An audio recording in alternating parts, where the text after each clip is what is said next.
A new chapter tonight in Canada's journey to reconciliation. Good evening. Thanks for joining us. Today, the federal government announced a proposed settlement for survivors of so-called Indian hospitals. It comes nearly 7 years after a $1.1 billion class action lawsuit was launched, alleging widespread physical and sexual abuse of Indigenous patients. Standing by live with those details for us tonight is CTV's Danton Unger. So, Danton, what does this settlement mean for survivors? Well, Marilee, it means they'll finally be compensated for years of torment within these facilities. It was just a nightmare. Mary Florence Janai was just 9 years old when she was first taken to the Brandon Sanatorium. I know that they did a lot of experimenting on us. And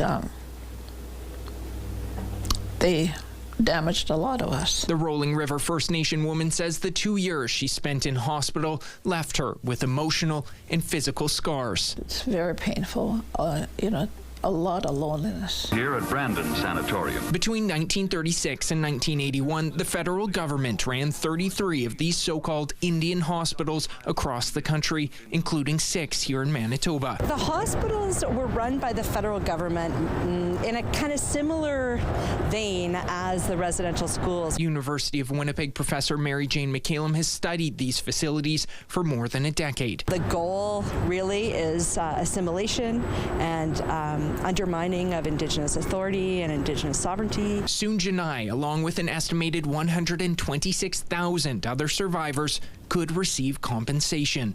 On Thursday, the federal government announced a proposed settlement to a $1.1 billion class action lawsuit filed in 2018.